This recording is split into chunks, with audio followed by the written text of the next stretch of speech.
રાજ્યના ખેડૂતો સાવધાન થઈ જજો, ખેતી પાક પર સંકટના વાદળો છવાયા છે। ગરમીના કહેર વચ્ચે હવે માવઠાનો માર પડી રહ્યો છે। તેજ પવન અને ગાજવીજ સાથે વરસાદની આગાહી કરવામાં આવી છે। ગુજરાતના ખેડૂતોની મહેનત પર પાણી ફરવાની ભીતિ સેવાઈ રહી છે। રાજ્યના અનેક વિસ્તારોમાં વરસાદ થવાનો છે અને હવામાન વિભાગે વરસાદની આગાહી કરી છે। ધૂળની ડમરીઓ સાથે ફૂંકાઈ શકે છે પવન। કચ્છ, જામનગર, રાજકોટ, મોરબી, પોરબંદરમાં વરસાદની આગાહી થઈ છે। તો ગીર સોમનાથ, દીવ, અમરેલી, સાબરકાંઠા અને પાટણમાં પણ થઈ શકે છે વરસાદ।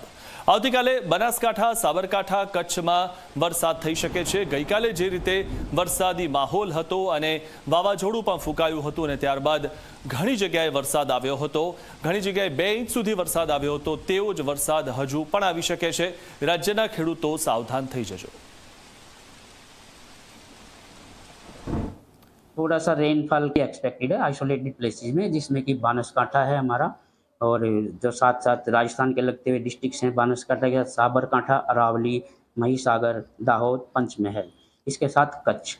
और अगर साउथ में देखें तो अमरेली, भावनगर इत्यादि में थोड़ा सा हम आइसोलेटेड रेनफॉल एक्टिविटी एक्सपेक्ट कर सकते हैं। थंडरस्टॉर्म एक्टिविटी स्ट्रांगली नहीं है।